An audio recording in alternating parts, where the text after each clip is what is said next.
GHMC Ghatkesar సర్కిల్లో నిర్వహిస్తున్న railway వంతెన గురించి మాజీ చైర్పర్సన్ ముల్లి పావని జంగయ్య యాదవ్ ఏర్పాటు చేసిన పత్రికా సమావేశంలో పాల్గొన్న కాంట్రాక్టర్ గారు ఆర్ఎన్బిఏఈ సింధుప్రియ ప్రజాప్రతినిధులు. ఈ సందర్భంగా రైల్వే వంతెన సంబంధిత కాంట్రాక్టర్ సత్తిరెడ్డి మాట్లాడుతూ రైల్వే వంతెన గురించి గత కొద్ది రోజుల క్రితం మన డీసీసీ అధ్యక్షులు మేడ్చల్ నియోజకవర్గం ఇన్ఛార్జ్ వజ్రేష్ యాదవ్ మాజీ ఎమ్మెల్యే సుధీర్ రెడ్డి కలవడం జరిగిందని, వారు ఉప ముఖ్యమంత్రి బట్టి విక్రమార్క కలిసి నిధుల విషయంపై చర్చిస్తామని తెలిపారు.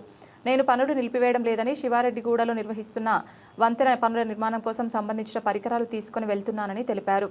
ఇన్ఛార్జ్ వజ్రేష్ యాదవ్ మాజీ ఎమ్మెల్యే సుధీర్ రెడ్డి వంతెన నిర్మాణం కోసం నిధులు ఇప్పిస్తామని హామీ ఇచ్చారని, సత్తిరెడ్డి 3-4 నెలల్లో నిర్మాణం పూర్తి చేస్తానని తెలిపారు. ఈ కార్యక్రమంలో మాజీ కౌన్సిలర్ కడుపొల్ల మల్లేష్, సహకార బ్యాంకు డైరెక్టర్ బొక్క ప్రభాకర్ రెడ్డి, డీసీసీ కార్యదర్శి ఉల్లి ఆంజనేయులు, మాజీ వార్డు సభ్యులు సుధాకర్, ఎస్సీసీల అధ్యక్షులు శ్రీనివాస్, సీనియర్ నాయకులు జావీద్, సిరాజ్, కాయం, మైనార్టీ అధ్యక్షులు Farooq, youth vice president Rafi, Salman Raju తదితరులు పాల్గొన్నారు.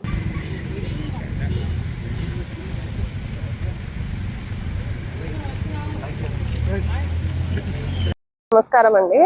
నేను ఆర్ఎన్బిఏఈ నండి. నా పేరు సింధుప్రియ. ప్రస్తుతం ఇంకా 3 స్లాబ్లు బ్యాలెన్స్ ఉంది మన ఆర్ఓబి గట్కేసర్కి సంబంధించి. ఆ 3 స్లాబ్లు అన్నది ఖచ్చితంగా 3-4 మంత్స్లో కంప్లీట్ అయిపోతుంది మ్యాక్సిమం.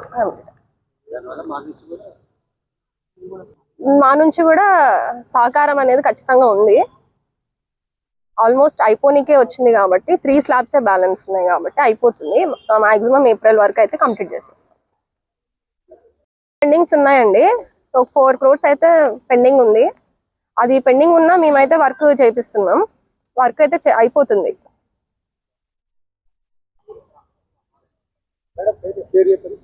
లైటింగ్ అలాంటివి ఏమనుకో ఒక నెల కాంట్రాక్టర్ గారు ఏ గారు చెప్పారు 4 నెలల్లో కంప్లీట్ చేసి ప్రజలకు అందుబాటులో తెస్తామని వారికి ఈ సభ తరఫున వాళ్ళ కృతజ్ఞతలు తెలుపుతూ, ఈ ప్రజల ఆకాంక్ష మేరకు ఖచ్చితంగా కాంట్రాక్టర్ కానీ పేమెంట్ ఎంత ముందు వచ్చినా ఈ బ్రిడ్జిని కంప్లీట్ చేయవలసిందిగా ఈ డీజిల్కి పెద్ద సమస్య.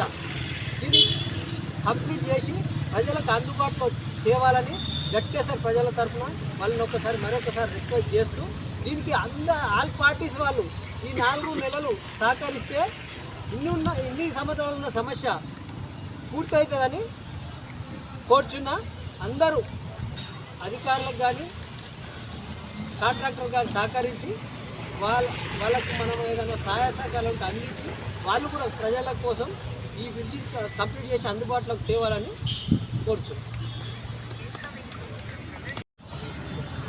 వచ్చిన మాజీ చైర్పర్సన్ గారికి మరియు ఆర్ఎన్బిఏ గారికి మరియు కాంట్రాక్టర్ సెక్రటరీ గారికి మరియు పార్టీ నాయకులకు మరియు ప్రెస్ సోదరులకు చేతులెత్తి నమస్కరించి ఏమనగా, ఈ గట్కేసర్ ప్రజల ఆకాంక్ష మేరకు అన్ని పార్టీల నాయకులు ఈ బ్రిడ్జి కోసం కృషి చేయడం కానీ అడగడం కానీ నేను తప్పుగా భావించాను.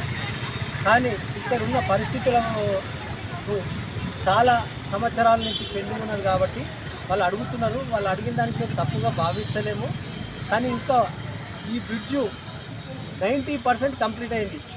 అయితే నేను ఒక కాంట్రాక్టర్ కూడా నాకు తెలిసి ఇక్కడ సమస్యలు ఎట్లుంటాయి, యూఓఏటీలు ఎట్లుంటాయి, పేమెంట్స్ ఎట్లుంటాయి, ఇక్కడ అగ్రిమెంట్ టైం. సోదరులు వచ్చిన నాయకులకు గత 15 రోజుల కిందటనే బి బ్లాక్ మహేష్ అన్న గారు, నేను, మన ప్రభాకర్ అన్న గారు, అలాగే మల్లేష్ అన్న గారిని తీసుకెళ్ళి వజ్రేష్ అన్న దగ్గర కూర్చోబెట్టడం జరిగింది. సత్తిరెడ్డి గారిని తీసుకెళ్ళి అతని పేమెంట్ 4,80 లక్షల రూపాయలు పెండింగ్ ఉన్న ఉద్దేశంతో 15 రోజుల కిందటనే మన గౌరవనీయులైన ఇన్ఛార్జ్ వజ్రేష్ అన్న దగ్గరికి, అలాగే మాజీ గౌరవనీయులైన సుధీరెడ్డి అన్న దగ్గరకు తీసుకుపోవడం జరిగింది. వాళ్ళు ఇప్పుడు బట్టి విషయంలో మన కాంట్రాక్టర్ సత్తిరెడ్డి అన్న గారు, ఆర్ఎంబి వాళ్ళు నిన్న మన వజ్రేష్ అన్న గారు పిలుపు మేరకు మేమందరం ఇది జరుగుతుంది అంటే వాళ్ళతో నేను ఇప్పిస్తానని కూడా మాట ఇవ్వడం కూడా జరిగింది. గతంలో లాస్ట్ టైం కూడా 10 రోజుల కిందట కూడా అన్నని తీసుకుపోయి కూడా మాట్లాడిపించడం జరిగింది. ఈ ఎలక్షన్ తర్వాత, మున్సిపల్ ఎలక్షన్ 15 తర్వాత ఆ పేమెంట్ 4 కోట్ల 18 లక్షలు ఇప్పిస్తామని కూడా చెప్పడం జరిగింది. మన ఫ్లైఓవర్ సంబంధించిన పేమెంట్ 4 కోట్ల 18 లక్షల రూపాయలు. అతనికి నెట్ పేమెంట్ వచ్చేది 3 కోట్ల 87 లక్షల రూపాయలు వస్తుంది. గతంలో కూడా అతనికి 2 కోట్ల రూపాయలు కాంగ్రెస్ ప్రభుత్వం నుంచి మన గౌరవనీయులైన మన మంత్రిగా శ్రీధర్ బాబు నుంచి మేము కూడా ఇప్పించడం జరిగింది. అప్పుడు ఇప్పుడు కూడా ఇది కూడా కాంగ్రెస్ ప్రభుత్వం నుంచి మా వజ్రేశన్న గారు మాజీ ఎమ్మెల్యే గారు కూడా ఇప్పిస్తామని చెప్పడం జరిగింది. కాబట్టి గౌరవనీయులైన ఇక్కడ ప్రజాప్రతినిధులు మాజీ ప్రజాప్రతినిధులు అందరం కలిసి కొన్ని సంవత్సరాల నుంచి 17 సంవత్సరాల నుంచి ఈ ఫ్లైఓవర్ ఆగిందని అందరికీ తెలుసు. కానీ గతంలో ఎలా ఉండే ఇప్పుడు ఎలా ఉండే మధ్యలో కాంట్రాక్టర్ని ప్రాబ్లం ఉంటే అతన్ని బ్లాక్ లిస్ట్ పెట్టడానికి 1 year పట్టింది మాకు. అప్పుడున్న గవర్నమెంట్ ప్రభుత్వంలో కొట్లాడి మాజీ మంత్రి మల్లారెడ్డితో మాట్లాడి ఆ ప్రభుత్వంలో ఉన్న కాంట్రాక్టర్ చేంజ్ చేసి మన సత్యరెడ్డిని తీసుకురావడానికి 6 నెలలు 1 year పట్టింది. ఇప్పుడు మళ్ళీ ఈ కాంట్రాక్టర్ తోటి పని చేయించుకోవడమే మన బాధ్యత. అతను వచ్చిన తర్వాత కూడా 2 సంవత్సరాల్లో 80% వర్క్ అయింది. గతంలో ఇప్పుడు పోలిస్తే మనకు పని కూడా బాగా అయింది. కాబట్టి దీనికి మా మాజీ సర్పంచ్ గారు అబసాని యాదగిరన్న గారు పోరాటం చేయడం జరిగింది. అలాగే ఎంపీపీ మాజీ ఎంపీ బండారు సీన వాళ్ళు కూడా కొట్లాడడం జరిగింది. అలాగే జేఏసీ వాళ్ళు కూడా కొట్లాడడం జరిగింది.